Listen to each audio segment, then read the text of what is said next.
Bonjour à tous, bienvenue dans Talk Show, l'émission qui met sous les projecteurs le monde de la psychiatrie, où l'on parle sans complexe de souffrance psychique et de tout ce qui l'entoure. Aujourd'hui, notre invité est un médecin psychiatre, c'est l'un des organisateurs des journées cinéma-psychiatrie. Il réalise également des documentaires et des vidéos type tuto, on verra ça avec lui, pour parler de maladies psychiques. C'est Nicolas Jeannot, je devrais dire docteur Nicolas Jeannot. Bonjour Nicolas. Bonjour. Bienvenue. Merci. Et merci d'avoir quitté un peu le Rhône-Alpes le temps d'une journée pour venir nous voir. Je t'en prie. Alors, ma première question, elle va parler un petit peu de toi. Tu es donc médecin psychiatre. Comment t'es venue cette vocation? Oula. Grande histoire? Oui. Je pense que c'est déjà la question de devenir soignant avant de devenir psychiatre. Je pense que le prendre soin, il est à l'intérieur de beaucoup de monde. Après, chacun en fait ce qu'il peut, ce qu'il veut. Moi, en réalité, j'ai passé le bac et puis je me suis lancé comme ça. C'est mon père d'ailleurs qui m'a dit « Fais pas fac de bio, tu vas glander, fais quelque chose où tu as besoin de t'accrocher à... » Donc c'est un concours, j'ai fait ça. J'ai fait de la médecine générale dans un premier temps.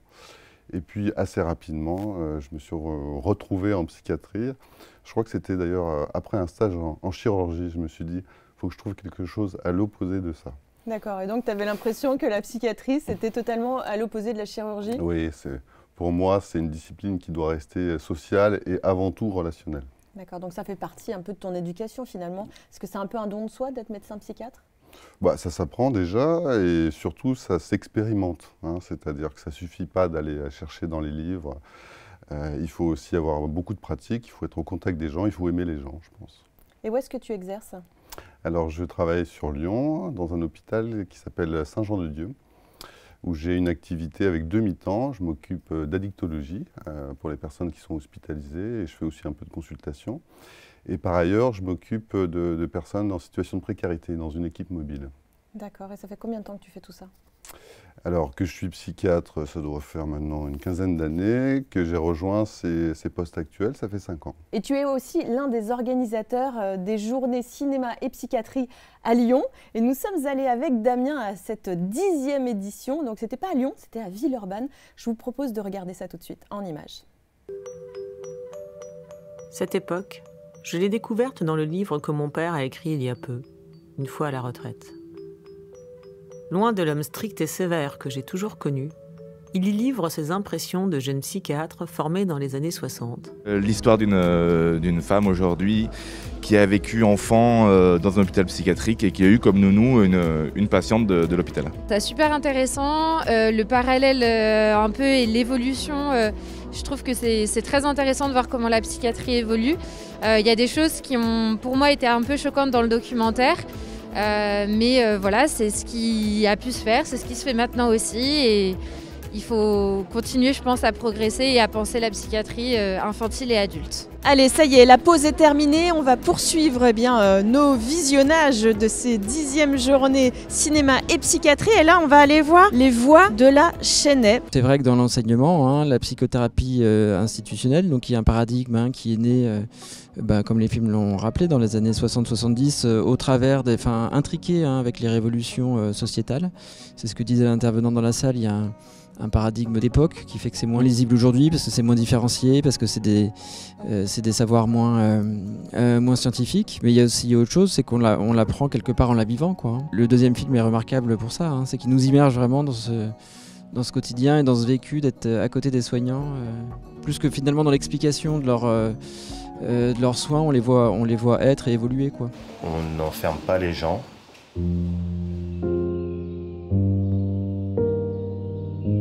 Mon père, lui, t'es très dur, t'es 10 sur 20 au minimum, autrement tu prends une claque, tu vas aller travailler à la truie, t'es qu'une pourriture, des trucs comme ça.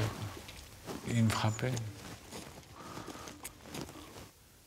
J'imagine que tu comprends ma maladie. Et c'était une super journée. On a vraiment découvert des choses incroyables. Qu'est-ce qui t'a motivé à faire partie de ce comité d'organisation ?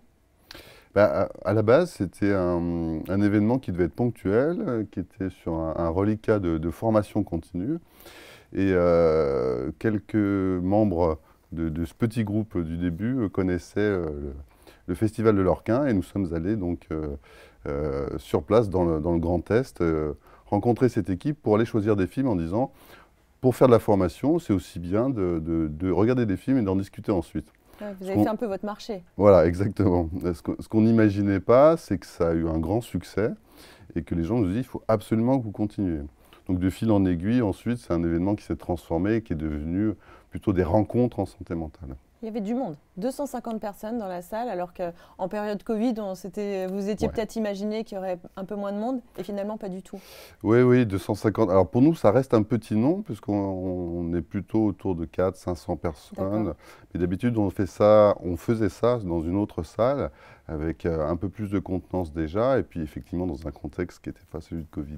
Alors tu parlais du festival de l'Orquin, il y a aussi d'autres événements de ce genre, comme Mediapsy et Rencontre Image Mentale à Bruxelles. Vous travaillez ensemble? Oui, en tout cas, on se connaît, on est même plutôt amis. Et on se visite régulièrement, on se prend des idées aussi, notamment, puisque tu parlais du festival belge à Bruxelles avec notre collègue Martine Lambers, c'est bientôt d'ailleurs, c'est la semaine du 15 février. C'est aussi un lieu de rencontre en santé mentale qui est extérieur à l'hôpital, qui fait venir aussi les usagers des soins, sur le même modèle que nous, c'est très sympa. Oui, j'ai cru remarquer qu'il n'y avait pas que des soignants, des infirmiers, des psychiatres qui étaient venus aussi dans ton festival, dans tes journées cinéma et psychiatrie Lyon, il y avait aussi des usagers, non? Oui, il y a cette impression-là. Il y a des usagers, alors peut-être moins... Parce qu'on ne les cible pas, évidemment, personne n'a de petites pancartes. Moins cette année, effectivement, mais on diffuse beaucoup de com auprès des associations, donc aussi bien des familles que des usagers, dans le social aussi. Les usagers peuvent s'inscrire gratuitement par le biais des maisons des usagers des hôpitaux, ou alors lorsqu'ils sont tout simplement membres des associations, enfin voilà, ils viennent comme tout le monde. Et tu réalises toi aussi de ton côté des documentaires. Est-ce que tu pourrais nous en parler un petit peu? Qu'est-ce que tu réalises?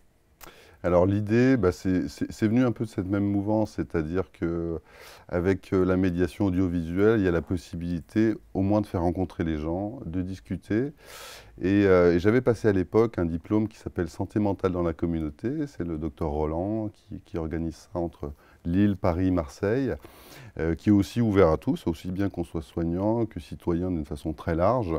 Et j'avais fait un mémoire sur un film qui traitait des représentations sociales de la psychiatrie.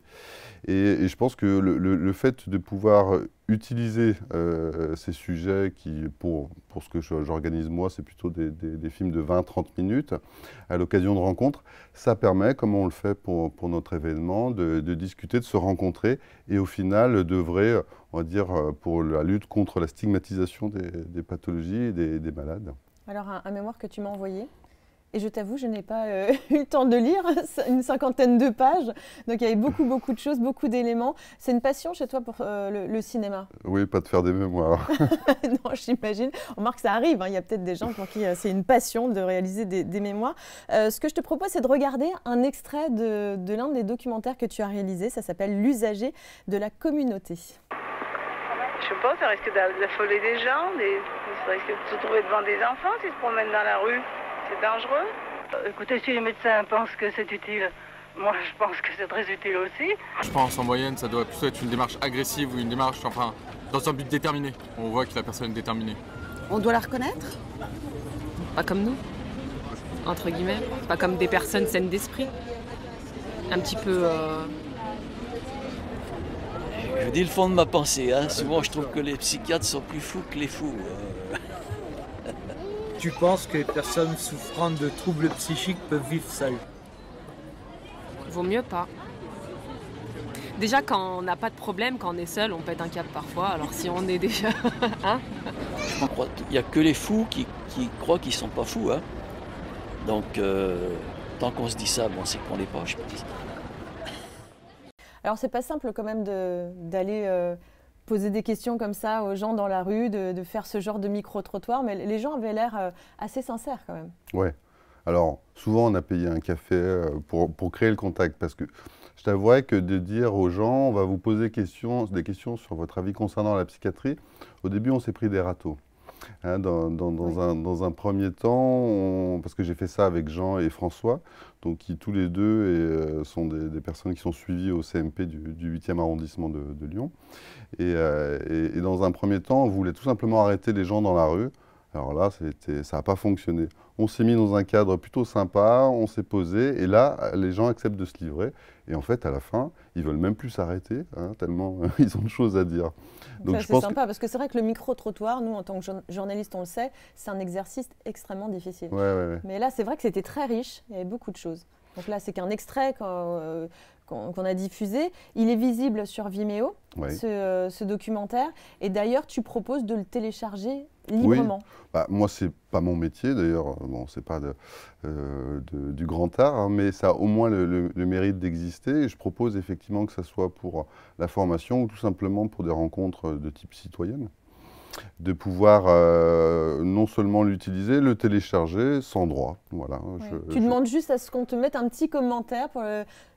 Dites-moi que vous le téléchargez et ce que vous en faites, et c'est tout. Bah moi, ça m'intéresse, puis ça me valorise, ça me motive à continuer, le fait que ça soit utilisé. Mais il a été téléchargé de nombreuses fois. J'ai regardé, moi, j'ai fouillé, j'ai fait ma petite curieuse et j'ai vu qu'effectivement, tu avais beaucoup de commentaires très positifs et beaucoup d'institutions l'ont téléchargé pour justement le montrer. Oui, notamment durant les semaines, les CISM de santé mentale, effectivement, c'est vraiment un cadre qui est propice à ça, c'est-à-dire on organise une discussion, des rencontres, un débat au sujet de la psychiatrie. Et alors, il y a d'autres vidéos que tu fais. Alors, j'ai appelé ça des tutos, mais ce n'est pas vraiment ça, mais c'est pour un peu démystifier, déstigmatiser les termes un petit peu barbares de la psychiatrie, comme la schizophrénie. Ce n'est pas des tutos, c'est quoi?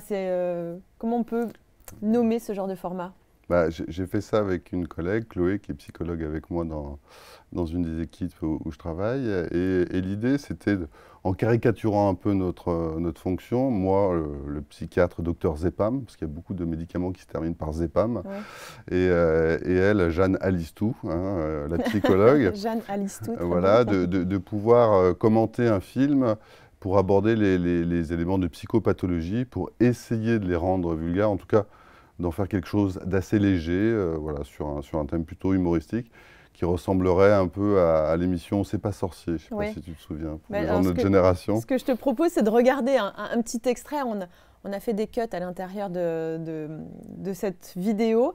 Moi, je l'ai vu en entier. Ça m'a beaucoup plu. J'ai appris beaucoup de choses. Mais là, je vous propose tout de suite de regarder un court extrait. Schizophrénie selon Spider de David Cronenberg. Oui, enfin, c'est bien beau. Mais Spider, c'est quand même pas qu'un tas de symptômes. En les isolant les uns des autres, c'est comme si tu le découpais en petits bouts. Comme s'il n'était pas déjà assez découpé. Spider, c'est un sujet dans un environnement, non? C'est à nous d'entendre une histoire, là où les souvenirs sont en fait très morcelés. Il est enfant unique, élevé par sa mère, son père semble assez absent. Les scènes dans la maison nous montrent une relation fusionnelle entre mère et fils. Mais une ambiguïté est bien présente puisque la mère, à certains moments, semble préoccupée par son mari et abandonne son fils. On voit que le monde de Spider semble assez réduit.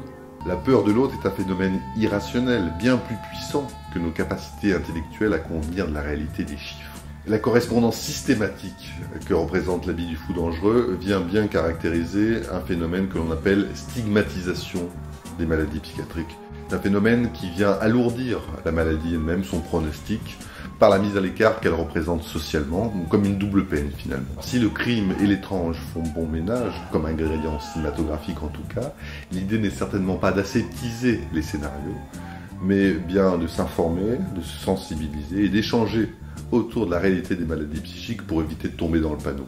Isn't it? Isn't it? À qui sont destinées ces vidéos? On a essayé de les partager dans le réseau, je dirais, de santé mentale, puisque moi j'ai quand même pas mal de contacts. Et l'idée, c'est que ça se transmette de proche en proche. Voilà, il n'y a pas un projet d'en faire quelque chose de très à long terme, hein, mais voilà, à l'occasion d'un nouveau film, on s'y remettra. Est-ce que alors, il me semble, quand on a parlé, que tu m'as parlé d'ateliers vidéo. Oui. Est-ce que tu peux nous en parler? Alors, les ateliers vidéo, pour les journées cinéma et psychiatrie, il y a souvent beaucoup d'associations ou d'équipes de soins qui viennent avec des personnes en soins ou des personnes concernées, amener et présenter un film qu'ils ont réalisé dans l'année. Le concept d'atelier vidéo, c'est de pouvoir construire ensemble, depuis l'idée initiale jusqu'au moment de la représentation sur scène, où on s'adresse à un public et on fait un débat, de pouvoir construire un film, c'est-à-dire en imaginant un scénario, en répétant les scènes, en imaginant des costumes, en tournant, en faisant le montage, c'est-à-dire chacun puisse y participer.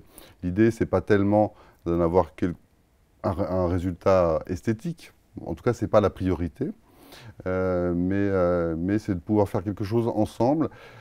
Et en termes de soins notamment, quand ce sont des choses qui sont faites dans les hôpitaux de jour, dans les CMP, ça permet d'avoir une dynamique collective, d'avoir un projet valorisant.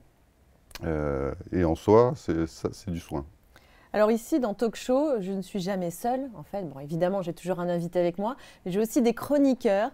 Et nous aussi, on a un projet avec BDMT.tv, c'est d'être inclusif et d'inviter à venir participer des personnes qui sont en souffrance psychique. Et là, je vais demander à Franck de venir me rejoindre et je lui ai proposé de faire une chronique. Et Franck, avant tout cela, il va venir se présenter. Je t'en prie, Franck, installe-toi avec nous. Bonjour. Bonjour Franck. Bonjour. Alors, est-ce que tu pourrais te présenter auprès de Nicolas? Monsieur Franck Zoubikou, nouveau chroniqueur pour BDMT.tv. Donc, je suis usager depuis l'année 2007. J'ai juste tombé malade. J'ai contracté la maladie, ma pathologie psychique, qui est la schizophrénie en 2007. Et depuis, je suis suivi au CMP de Saint-Cyr-l'École par une équipe accompagnatrice, une équipe psychologique. Et donc, je réside au foyer La Colline, dans le 78, à Saint-Cyr-l'École. Et alors, moi, je t'ai demandé si, comme on parle de cinéma, c'est de faire une chronique cinéma et de nous parler de tes films préférés. Alors, j'ai laissé carte blanche vraiment à Franck. Je lui ai dit, tu parles des films que tu veux et tu as choisi quoi alors? Et là, je vais vous présenter et vous décortiquer le premier. Le premier, c'est James Bond, 007, Mourir peut attendre. Donc, c'est un film plutôt récent. Récent. Que tu es allé voir? Je suis allé le voir. Donc, vas-y, je t'en prie. Donc, le réalisateur, c'est Kari Joji Fuganaga. Et les acteurs principaux sont Daniel Craig et Léa Seydoux. Ah, tu vois, moi déjà, j'aurais jamais réussi à dire le nom du réalisateur. Donc pour moi, c'est l'un des James Bond les plus attendus et plus aboutis, tant dans le fond et la forme, avec des effets spéciaux de folie et un casting XXL. Des plans de réalisation magnifiques, un film épique avec un dénouement à couper le souffle. C'est l'un de mes films favoris car il défraie la chronique à tous les niveaux. Il sauve le monde face à une nouvelle technologie particulièrement dangereuse détenue par des mains d'un fou allié. Voilà. Et pourquoi tu as aimé ce film? Parce que déjà c'est un film mythique, c'est un James Bond, ouais. Et il passe pas inaperçu, quoi. C'est un blockbuster, c'est un film à succès. Tu l'as vu ce film, Nicolas? Non, j'avoue que je ne l'ai pas vu celui-là. Il est génial, moi je l'ai vu et j'ai adoré. Franchement, j'ai adoré aussi ce film. Très bon choix. Merci. Et donc, tu as un deuxième film à nous présenter, un peu plus ancien, je crois. Plus ancien, celui-là. Ouais. Mais il reste encore dans les annales. Oui, il est encore un petit peu d'actualité. Quand on le regarde, on a l'impression que... Ça vieillit pas. Ouais. Même il se bonifie avec l'âge. Et donc, c'est Thelma et Louise. Réalisé par Ridley Scott. Les acteurs principaux sont Susan Sarandon, Jenna Davis et le premier rôle de Brad Pitt. C'est la première fois qu'il apparaissait dans un grand film. Un long métrage. Un long métrage. Donc deux fugitifs fuient la police car elles ont commis un homicide involontaire. Un vrai road trip inoubliable. Donc j'aime ce film car le réalisateur nous fait voyager tout au long du film avec des paysages à couper le souffle. Ce chef-d'œuvre a marqué ma jeunesse. Je le détenais en VHS et à chaque fois que je le visionnais, il me faisait rejaillir les mêmes émotions. Donc, voilà. Ouais. Super. Ouais. Donc, ce sont tes deux films préférés. Et je sais que tu es allé au cinéma récemment. C'était pour aller voir quoi? Le dernier? Ouais. Mon dernier, je crois que c'est Scream. Scream? Ouais. Et tu as aimé? Sanglant, un peu rafraîchissant. Un peu rafraîchissant. Pourtant, c'est un peu un thriller. Moi, je ne l'ai pas vu. Hein. Mais je connais les autres Scream, je ne connais pas celui-ci. En quoi est-ce qu'il est rafraîchissant? Ils ont changé un petit peu comment dire, le fond. Dans le fond, ça a changé. D'accord. Par rapport aux autres Par Scream. rapport aux précédents. Ouais, c'est une vraie saga. Une vraie saga. Et c'est le genre de film que tu aimes, toi, aller voir? En fait, ma culture cinématographique, pardon, elle est assez vaste. Ça passe des Disney au Pixar, au thriller. Tu vas voir de tout. Je vais voir de tout. Et par exemple, en fait, je suis en mi-temps thérapeutique à l'ESAT de Fontenay-le-Fleury. Donc pour passer mon temps, je vais au cinéma régulièrement. Tu as un abonnement? Bon, je fais pas de pub. Non, mais tu as l'abonnement pour aller au cinéma régulièrement. Et justement, le film que présentait un peu Nicolas à travers la schizophrénie avec Spider, c'est un film que tu as vu? Spider? Ouais. Non, tu n'as pas vu. Et ça t'intéresse d'aller voir ça me parle, j'aimerais bien. De voir des films justement qui parlent de la souffrance? La souffrance psychique. Ouais. Mais c'est nous les premiers acteurs de la maladie, donc pourquoi pas... Pourquoi pas les jouer vous-même? Les jouer, avancer. Enfin, il a l'air dur quand même ce film. Oui, il est particulier. Hein. Bah, déjà, à la base, c'est un roman de Patrick McGrath. Ouais. Donc, je pense qu'il y a certaines personnes qui le trouveront assez caricatural, pardon. Oui.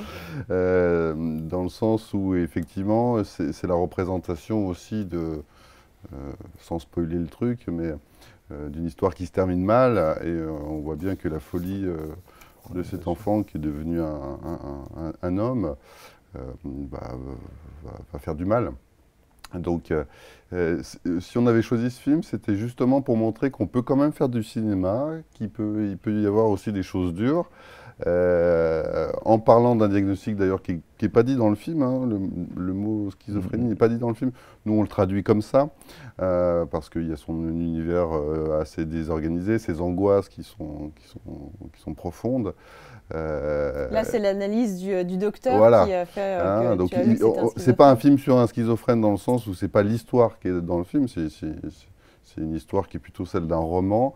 Hein, donc on s'éloigne de la réalité des malades d'aujourd'hui. Hein. Mais d'ailleurs, tu le précises à la fin que justement la schizophrénie, c'est pas ça, c'est pas des gens dangereux qui tuent. Voilà. Et je pense que l'objectif du film, c'était justement de se décaler de ça, c'est-à-dire qu'on peut le voir de façon fictionnelle comme ça dans un film, à travers un crime, à travers de la violence, etc. En l'occurrence, c'est plutôt les personnes qui sont victimes que auteurs de ces violences. Hein. Dans la réalité de la statistique, effectivement, c'est plutôt eux qui en sont les victimes. Hein. Donc ça, c'est un point de stigmatisation assez forte. Hein. C'est que la question de la folie, aujourd'hui, elle se résume malheureusement à un diagnostic plus qu'à un autre, qui est la schizophrénie, et elle attire toute son étrangeté, sa peur, son irrationalité, alors qu'en réalité, c'est pas le quotidien des malades. Ouais, toi, c'est... Tu Moi, le ce que dis je vis aussi, au quotidien, c'est plutôt les voix, comme j'ai des hallucinations visuelles et auditives, même des fois un petit peu psychosomatiques. Oui, mais tu le dis toi-même sur des reportages qu'on a réalisés, que tu le dis très ouvertement, nous les schizophrènes, on n'est pas dangereux pour les autres, on est dangereux pour nous-mêmes. Nous-mêmes à la base, c'est vrai. C'est ça. Et c'est un regard que tu vois, toi, des gens, quand quand tu dis que tu es atteint de schizophrénie. Mais il y a beaucoup de stigmates autour de nous. On est mal jugé, on est mal vu, et voilà quoi. Il faut faire bouger les choses, quoi, faire bouger le monde.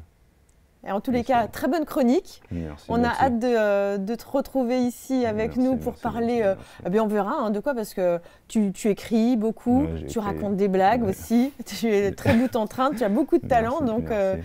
Et puis, je rajouterais, Franck, que tu m'as donné envie de regarder Thelma et Louise, parce que c'est un film que je ne connais pas. Je sais que c'est un chef-d'œuvre.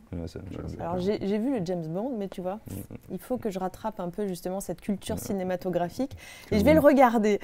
J'imagine que toi, Nicolas, tu manques pas de boulot en tant que psy. Est-ce que tu as vu une évolution depuis le début de cette épidémie?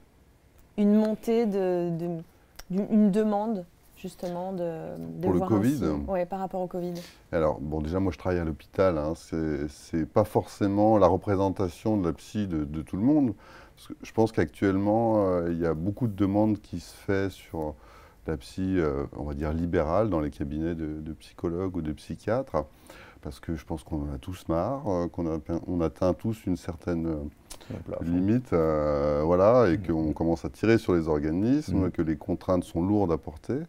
Donc c'est des gens qui n'étaient pas forcément malades, qui aujourd'hui peuvent souffrir de dépression, d'anxiété.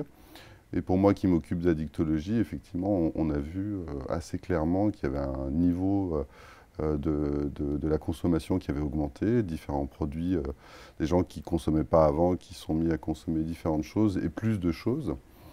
Alors qu'initialement, dans le premier confinement, je dirais que, vu qu'on était tous reclus, je dirais que les malades que nous, on peut traiter dans l'hôpital, allaient pas si mal, dans le sens où on était un peu tous au même niveau. Au tout début. Ouais, au tout début, ouais. Le tout début, le premier confinement, de mars 2020, je dirais qu'on s'est tous retrouvés, un peu tout seuls sur le même piédestal. Alors nous, on n'avait pas de meilleures idées que les patients qui venaient nous voir. Ouais, on était tous pris dans la même chose. Truc, Et du coup, il y avait ce côté, je n'ai pas dit que j'ai bien aimé, parce que forcément, c'était quand même... C'était fédérateur. Mais voilà, il y a eu des nouvelles choses, il y a eu des dynamiques qui se sont créées aussi dans le soin. On a été obligés de revoir nos outils, de revoir notre manière de procéder. On a charte. Voilà, effectivement. Donc, moi, je dirais que c'était pas mal. Là, ça commence à être un peu... C'est relou. Ouais. Alors, pourquoi je parle de ça? C'est parce qu'il y a une étude qui a été faite et qui montre qu'un étudiant sur 5 est en dépression aujourd'hui. Donc, c'est quand même assez énorme. Et Stéphane est allé à la rencontre d'une plateforme qui s'appelle Nightline Talks et tu vas nous en parler. Oui, Stéphane. et c'est vrai que Stéphane, je ne sais pas pourquoi je t'ai appelé Stéphane. C'est pas grave, c'est comme ça. N'importe quoi, c'est Stéphane. Mais ce chiffre, il est même plus important. On a, en fait, c'est la revue The Lancet qui est connue, qui est une revue scientifique, qui a publié fin 2021 une étude de l'impact de la pandémie sur la population mondiale. C'est plus d'un quart d'augmentation des cas de dépression et d'anxiété dans la population mondiale. Et chez les étudiants, c'est plus de 50% de symptômes dépressifs. Ça, c'est une étude de l'INSERM et de l'Université de Bordeaux, publiée pareil en 2021. Ils ont suivi de mars 2020 à janvier 2021 3783 étudiants et ils ont mesuré les problèmes de santé mentale. C'est 36% dans la population étudiante contre 20% la population non étudiante. C'est 27% de symptômes d'anxiété contre 16% dans la population non étudiante. Et les pensées suicidaires aussi plus importantes dans la population étudiante. Alors, tous les étudiants ne sont pas atteints de maladies mentales, n'ont pas de problème, mais en revanche, ils ont été affectés par cette situation-là, par l'arrêt des cours, par l'isolement, par le manque de lien social, et ils ont eu des problèmes à fonctionner. Et on le sait, on l'a découvert depuis une grosse épidémie qui nous avait touchés au début des années 2000, l'épidémie de SRAS. Oui. Il y avait des chercheurs qui avaient mis en évidence le fait que ce genre de situation qui développait des stress post-traumatiques, de l'anxiété, de la dépression, était encore plus importante des années après. C'est-à-dire que les répercussions, c'est comme sous forme de vagues, durent dans le temps. Donc, effectivement, il faut mettre en place, il faut intervenir à la source et il faut mettre en place des barrières, de l'aide, de l'accompagnement. Et c'est ce que fait Nightline auprès des étudiants. Nightline, on va voir dans le reportage ce que c'est, puis on rentrera dans le détail juste après. Bonjour Cyril, merci de nous accueillir, ça va? Oui, ça va très bien, et vous? Oui, ça va très bien. On va saluer comme ça. Allez, hop. Ouais, hop, on y va. Nightline Paris, c'est un service téléphonique, donc c'est une ligne d'écoute où on va pouvoir appeler pour si on a des petits soucis, des gros soucis, si juste on se sent un peu seul, si on a envie de parler d'un film et que personne ne veut nous écouter, hop, on décroche le téléphone ou on envoie un petit message. Parce qu'il y a le service d'appel téléphonique, mais il y a d'autres actions qui sont menées. C'est quoi les autres actions? Les autres actions, ça va être de la communication sur les réseaux sociaux, de la communication sur la santé mentale. En fait, essayer de déstigmatiser au possible le tabou qu'il y a autour de la santé mentale ou de certains sujets de santé mentale. C'est assez simple parce que ça commence tout simplement par comment ça va. Mais comment ça va vraiment? Et puis c'est tout en fait. Parce que c'est la seule question qu'on devrait vraiment se poser et on écoute vraiment la réponse. Face à des situations compliquées Il y a des situations très compliquées, il y a des situations un peu moins. Dans tous les cas, on est formé pour gérer les deux. Et on aime bien dire qu'il n'y a pas de mauvaise raison d'appeler. Comment on se sent après une permanence à Nightline? Fatigué. Fatigué parce que il est terminé à 2h du matin. C'est ça, il est 2h30 du matin, alors on a beau boire tout le thé qu'on peut, on est quand même bien content de rentrer chez soi et d'aller dormir. Mais ce qui est cool, c'est qu'on n'est jamais tout seul. Écoute, super, on va aller voir Camille, c'est ça? C'est ça, c'est Camille. Allez, c'est parti.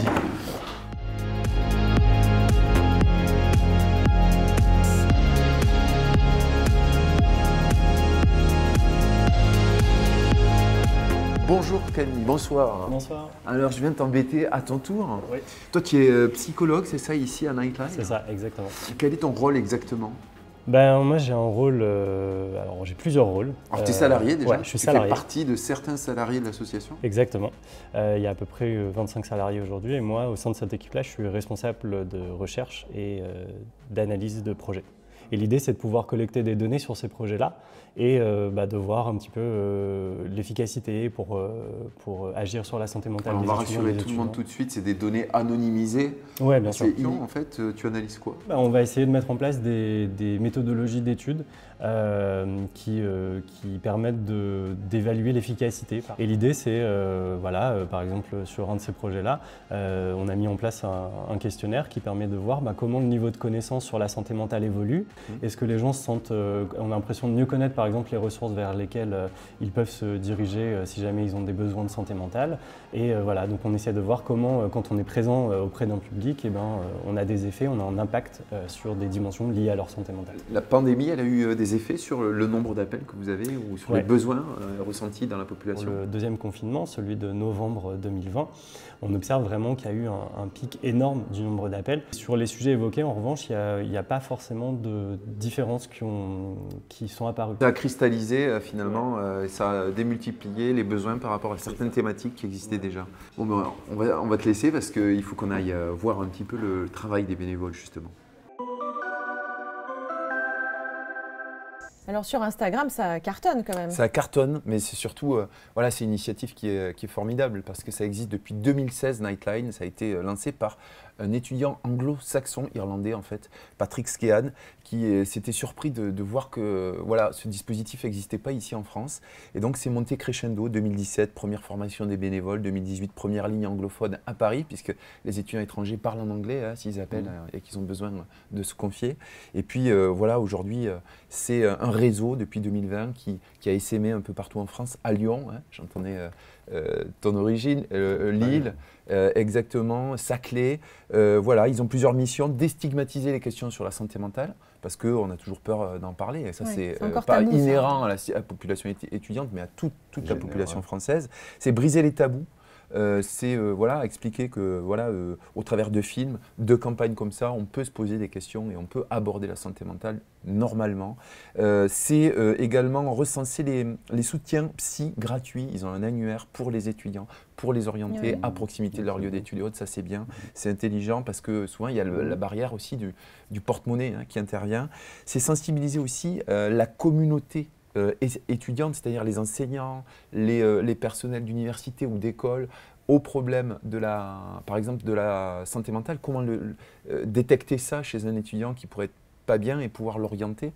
Et puis également, ils sensibilisent, ils soutiennent leurs pairs, puisque c'est des étudiants eux-mêmes qui tiennent ces permanences pour des étudiants, et ils participent à la recherche parce qu'ils recensent aussi les sujets qui reviennent régulièrement pour comprendre comment se préparer à les aborder, sans être forcément c'est un peu dans une démarche l'objectif justement de Nasra C'est Toi sur Instagram, avec toute cette petite série. Alors moi j'ai été regarder ces petites vidéos, il y a 2000 abonnés quand même sur cet Insta, et on voit d'une manière simple Nasra C'est Toi aborder ces sujets, les questions qu'il faudrait se poser. J'ai pas de nouvelles de mon pote, est-ce qu'il faut que j'y aille, est-ce que c'est intrusif ou pas, et des questions que certainement des étudiants se posent. Est-ce qu'il faut vraiment que j'aille frapper à sa porte et lui demander comment il va? C'est plutôt bien fait. Donc de 20h à 2h du mat, on peut appeler comme ça et éventuellement avoir quelqu'un. Et si une antenne est fermée, ce qui est bien, c'est que le numéro, il fonctionne pour toutes les antennes. En fait, on est rebasculé immédiatement.